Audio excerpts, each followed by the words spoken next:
ახლა განსაკუთრებით გზნობიარე სამედიცინო თემას უნდა შევეხოთ, ეს არის დაუზუსტებელი და იმუნოლოგიური უშვილობა. მოდი გავმარტოთ დაუზუსტებელი უშვილობის ტერმინი. ეს დიაგნოზი ისმება მაშინ, როდესაც ჩატარებულია სრულფასოვანი კვლევები, ჰორმონები, მილების გამტარობა, სპერმოგრამა, ოვულაციის მხრივაც ყველაფერი წესრიგშია და სამწუხაროდ ორსულობა არ დგება. ერთი შეხედვით ასე სჩანს, რომ მიზეზი არ არსებობს და რომ ტექნოლოგიას და მეცნიერებას ჯერ კიდევ არ აქვს პასუხი ამ შემთხვევებში. ასეთი დაუზუსტებელი უშვილობის ერთ-ერთი მიზეზი შესაძლოა იმუნური სისტემის მექანიზმში იმალებოდეს. და ახლა ამაზე უფრო ცვლად ვისაუბროთ, თუ რა არის იმუნოლოგიური უშვილობა.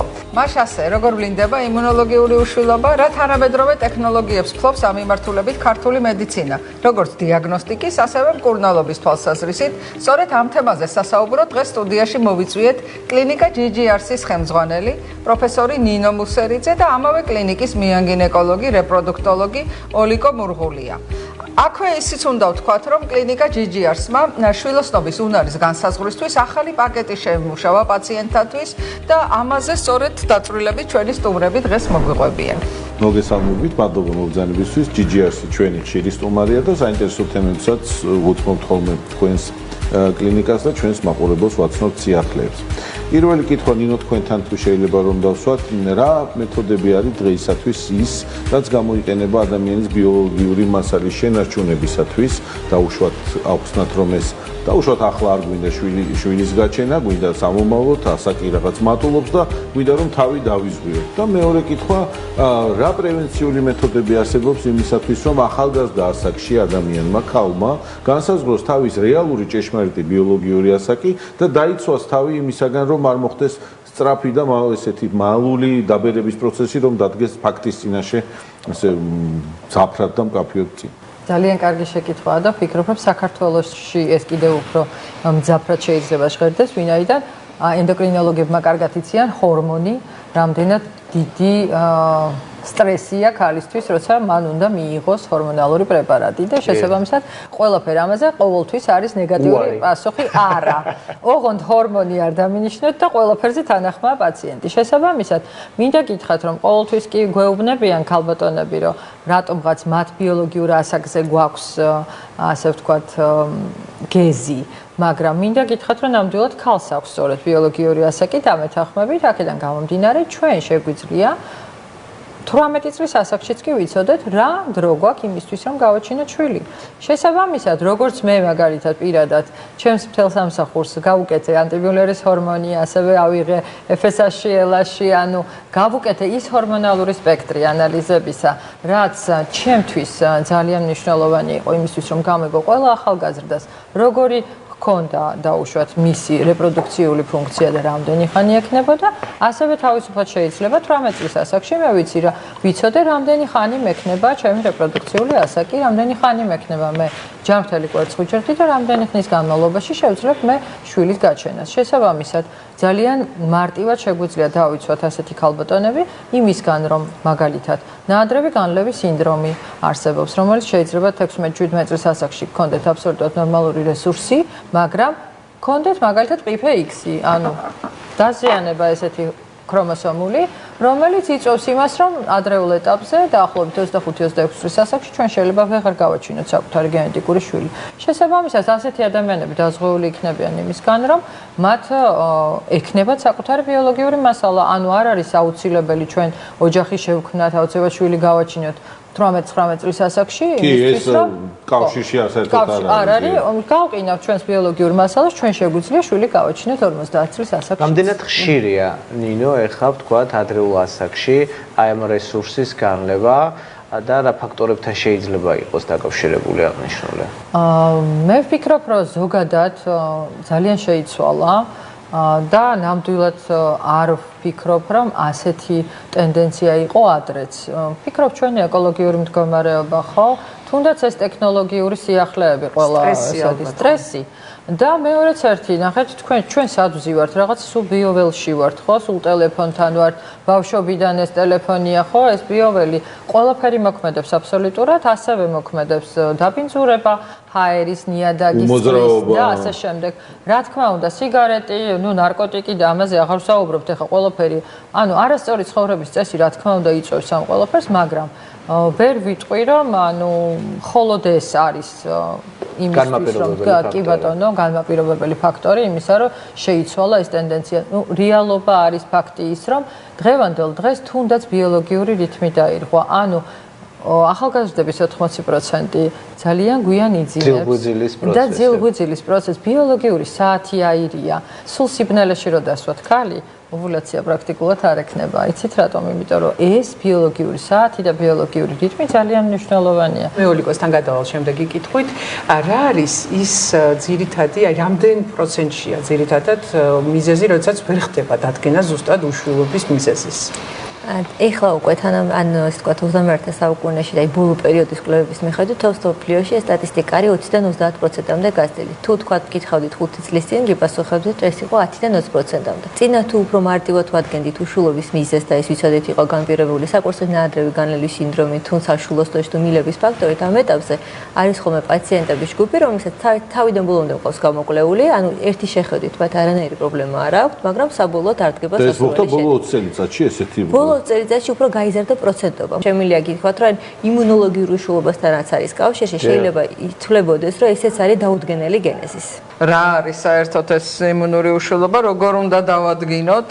და ვთქვათ მე ამ შემთხვევაში როგორ უნდა მოვიქცეთ, ანუ რა შესაძლებლობები გვაქვს ვთქვათ მკურნალობის. დააქვე თუ შეიძლება დავაზუსტებ იმუნური უშუალობა ერთი თემაა და არის კიდევ ხშირად განმეორებითი აბორტები ადრეულ ასაკში, რაც ასევე აუხსნელი მიზეზებით გინდება და ერთ-ერთი ფაქტორი როგორც ვიცი ზუსტად იმუნური რაღაც შეუთავსებლობის მომენტია. იმუნოლოგიური არა თუ ორსულობა დგება, მაგრამ ხდება ხშირი და ნადრევ ეტაპზე აბორტები. კი, მეცხრეთ ორი სხვადასხვა ის არის, ესე რომ ვთქვათ, ერთი არის მეორეს როგორც ეძახიან, ან განმეორებითი შეწყვეტილი ორსულობები, ანუ ინგლისურად რო ვთქვათ, როგორც არის ცნობილი frequently pregnancy loss, რომელიც ძირითადად ხდება 8 კვირაზე, 8-დან 10 კვირამდე.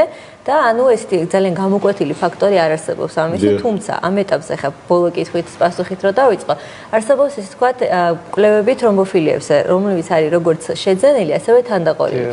ერთ-ერთი და ძირითადი ფაქტორი ამ თვითნებითი აბორტების არის თრომბოფილია, რომელიც შეიძლება იყოს როგორც გენეტიკური, ასევე თანდაყოლილი. ანუ წვილის თანხმედრასთან ეს კავშირში ნაკლებად არის. ეს როდესაც არის ანუ მრავლობითი თვითნებითი აბორტი, ამ შემთხვევაში ნაკლებად არის, მაგრამ თუ გვაქვს თქვათ იმუნოლოგიური შეუთავსებლობა, უმეტესწილად იმუნოლოგიური შეუთავსებლობის დროს ეს არის ავტოიმუნური მდგომარეობა, როდესაც ანუ უჯრედები აღიქვება აბსოლუტურად სხვა უცხო სხეულად და ამ შემთხვევაში გულისხმობა ხა სპერმატოზოიდები, მთლიანად ორგანიზმი, ქალის ორგანიზმი თვლის, რომ სპერმატოზოიდი არის უცხო და მათ კლავს. ან შესაბამისად საერთოდ არ ხდება განაყოფიერება. ეს არის უფრო იმუნოლოგიური, რომლის დიაგნოსტირებაც ხდება, ეს არის ანტისპერმალური ანტისხეულები, თუმცა მინდა ხაზი გაუსვა, რომ ეს თანამედროვე მედიცინის თვალსაზრისით, როდესაც გვაქვს იმუნოლოგიური უშუალობასთან კავშირში და თუნდაც დავადგენთ ამ კვლევებით, მისი მკურნალობის საუკეთესო მეთოდი ეს არის საშუალოსნოში და ინსემინაცია ან ინვიტრო განაყოფიერება. ბარიერს უნდა აცდეს, რომ მოხდეს. აი ზუსტად, ბარიერის აცდენის მიზნით რო არ მოხდეს, ასე ვთქვათ, მორწოს მიერ სპერმის. ანუ კიდევ რო ვთქვათ, რომ შეუთავსებლობა გენეტიკურზე, როგორც წეღან და ამჟამად ეხა შეკითხვა დაისვა, როგორი შეუთავსებლობა შეიძლება იყოს, შესაძლებელია ერთი და იგივე გენის მტარებლობა კონდეს ორივე წყვილს. შესაბამისად, ამ შემთხვევაში გენის მტარებლობასთან მიმართებაში შესაძლებელია გამოვიდეს გენეტიკურად არაჯანმრთელი ნაყოფი. აქედან გამომდინარე, ეს მუტაციები, ეს არ არის ქრომოსომული. შესაბამისად, ჩვენ რა კვლევასაც ვაკეთებთ, ეს ქრომოსომული კვლევაა, რომელიც 23 წყვილი ქრომოსომის გაშიფრვას აკეთებს და ის წერტილოვანი მუტაციები საერთოდ არ ჩანს. ამიტომ თუ წყვილი ატარებს ერთი და იგივე გენს და შეიძლება მათ კონდეთ შემდეგ ნაყოფი, რომელიც დაავადებული იქნება ინვიტრო განაყოფიერებასთან მიმართებაში, ძალიან ხშირად გვაქვს თვითნებითი აბორტი ან საერთოდ გადატანის შემთხვევაში ვერ ვაღწევთ დადებით შედეგს. ამიტომ რეალურად ძალიან რთულია ხოლმე გავითავისოთ ეს იმუნოლოგიური ტიპის უშვილობაა თუ მათი შეუთავსებლობა გენური. აი თუ ყოლიათ ესეთი პაციენტი, რომელთანაც ყველაფერი სცადეთ, თითქოს გამოკვლეულია, ყველა მეთოდით ანუ შეფასებულია, არ უნდა იყოს პრობლემა, მაგრამ არ დგება ორსულობა და მე უცებ რაღაც იცვლება და დგება ორსულობა. ყოლია, ეხლა შემიძლია ვთქვა, ანუ ეს მაგალითი, რომ ძალიან აი რასაკვირველია სახელს დაგვარს არ დავახსახელებ, არაჩვეულებრივი წყვილი, რომელთანაც ჰქონდა მე პირადად 4 წარუმატებელი ტრანსფერი. მეხუთე გადატანა ინვიტრო ტრანსფერი გულისხმობა რომ ანუ გაკეთდა მაგ იქ ყველაფერი იყო carrier screening-ის გაკეთებული პირველ ჯერზე გენეტიკურად გამოკვლეული ემბრიონები აქ არის 13 წლიანი პირველ უშუალობაზე საუბარი 4 წარუმატებელი აი ყველა ჯერზე შეიცვალა პროტოკოლის სტიმულაციის, შეიცვალა თქვა მომზადების მეთოდი, ყველაფერი, მაგრამ მაინც არ დგებოდა ორსულობა. ანუ არანაირი კონკრეტული მიზეზი არ არსებობდა. კონკრეტული მიზეზი არ არსებობდა. მეხუთე წარმატებული, მაგრამ ეხლა რა ვქენით? აი შეიძლება ითქვას, რომ რაც კი ანუ მეთოდი არსებობს თანამედროვე PRP თერაპია, ეგზოსომოს ტრანსფერი, ლიპიდების გადასხმა, კიდე სხვადასხვა ხსნარების გადასხმა, რაც კი არის შესაძლებელი, რომ გაგვეკეთები, აბსოლუტურად ყველაფერი ერთად ჩავთე კონკრეტულ პაციენტთან და დადგა წარმატებული შედეგი. აგრეთვე სხვა პაციენტი რომელსაც 7 წარუმატებელი ტრანსფერის შემდეგ ის სხვა ეს თქვა კლინიკაში მკურნალობდა 5 წარუმატებელი იყო ჩვენთანაც ერთი წარუმატებელი და ბოლოს მერვეზე ეხლა ტყუპი ორსულობა არის დაახლოებით 20 კვირა. ანუ ძალიან ბევრი არის ესეთი შემთხვევა და მერწმუნეთ ჩვენ ექიმებს გაცილებით უფრო მეტად გვიხარია საბოლოოდ მათი წარმატებული შედეგი, იმიტომ რომ პაციენტები ვერ იჯერებენ. რეალურად ძალიან ის რთულია მათთვის. ახლა 8-10 წელი რო პაციენტს აქვს 7-8 ინვიტრო გაკეთებული და არ არის, მე გაუგზანი ქორონგოენტროპინის პასუხს, ასე ვთქვათ, არ ჯერათ. არ ჯერათ და ძალიან ემოციურად არიან. თუმცა ესეც არის, რომ ამ ესე დაწოლები მიღებული ორსულობის თავარი გამოსავალი არის ჯანმრთელი ახალშობილი, ხო? ანუ შემდეგშიც მე ძალიან ბევრი გვჭირდება ესე ვთქვათ, ძალისხმევა, რომ საბოლოოდ სასურველი შედეგი დადგეს და დაიბადოს ჯანმრთელი ახალშობილი. რომ სამწუხაროდ შეწყვეტილი ორსულობები საკმაოდ ბევრი. რამდენად არის შესაძლებელი ქალის შვილოსნობის უნარის თქვათ გახანგრძლივება? დღევანდელ დღეს ყველა ეს მეთოდი მაინც ექსპერიმენტულია. აბსოლუტურად ყველა ჩვენმა პაციენტმა იცის, რაზე მიდის, როდესაც მივდივართ ამ ექსპერიმენტულ მეთოდებზე, იქიდან გამომდინარე, რომ რეალურად ჩვენ რომ გავახანგრძლივოთ ქალის რეპროდუქციული ფუნქცია, სხვა არანაირი შანსი არ აქვს. არ არსებობს ეს პრეპარატით გამოიწვიოთ, ხო? მაგრამ ვინაიდან ვიცით ფიზიოლოგია ქალის და ვიცით რომ ჩვენ ვიბადებით გარკვეული ანუ გარკვეული რაოდენობით მაყურებელს ყველა შემთხვევაში მილევადია თუ შეიძლება რამეზე იყოს და სწორი მოლოდინი რო კონდეს ჩვენს ყველა შემთხვევაში მილევადია ყოველთვის ჩვენ რაღაცა პერიოდში უბრალოდ ქალი რო იბადება დაახლოებით 400.000-მდე ფოლიკული აქვს და ამ 400.000 ფოლიკულიდან წარმოიდგინეთ რომ ჩვენ მთელი ცხოვრების მანძილზე ვხარჯავთ ხო და ვხარჯავთ საკმაოდ ბევრს ყველას გონია რომ ერთი ფოლიკული ხარჯავდა არა ერთი ოვულაცია რომ მოხდეს 20 ანტრალური ფოლიკული იღუპება იმ ციკლში შესაბამისად თავისუფლად შეუძლია მაგალითად სტიმულაციის დროს რას ვიღებთ?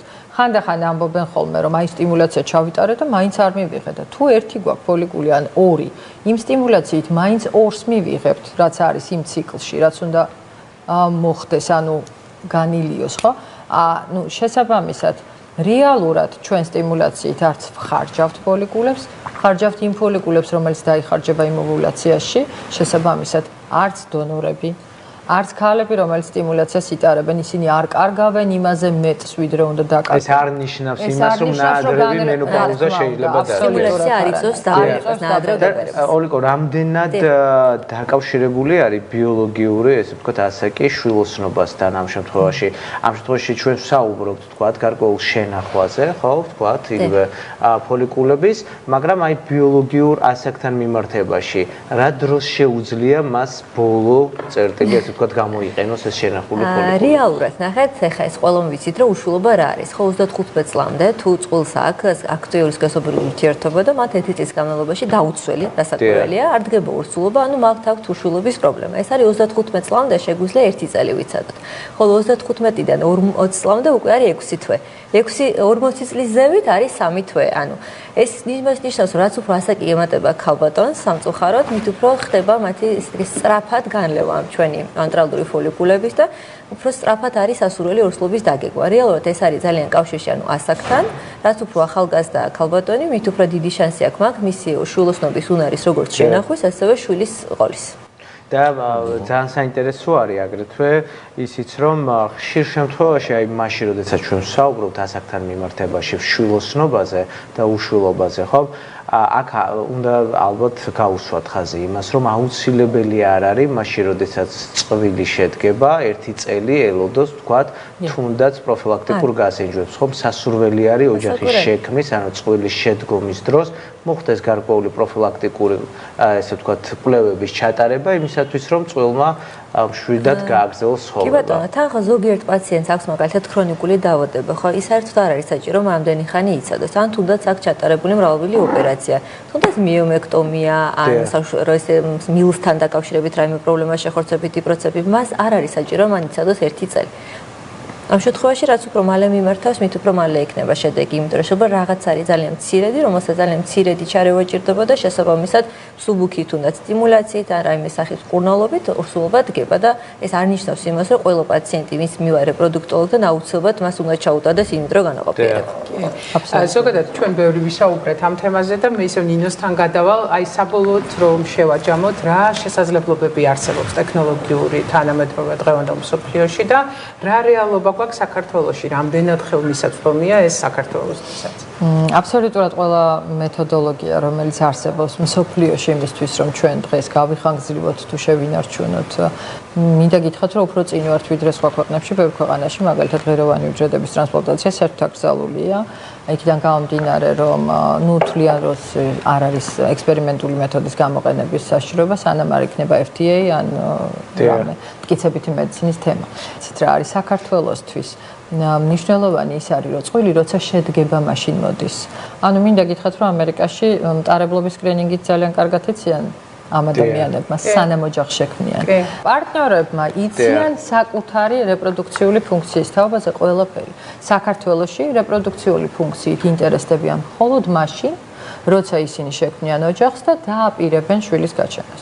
რეალურად რო ვთქვათ, ანუ დღევანდელ დღეს, ანუ ახალგაზრდები, ვისაც აინტერესებს ეს თემა, ალბათ 10% მოდის. წარმატებები, რა თქმა უნდა, ოლიკო, ნინო თქვენ საქმიანობაში კიდევ და კიდევ გვეწვიეთ და კიდევ მივცეთ ჩვენს მაყურებელს მეტი საინტერესო ინფორმაცია, რაც შეეხება ჩვენს გენერაციულ ფუნქციებს და შთამომავლობას, მithumetes საქართველოსთვის ეს ძალიან მნიშვნელოვანია. მადლობა. ახლა გავდივართ რეკლამაზე და რეკლამის შემდეგ სულ ცოტა ხანში დაგიბრუნდებით.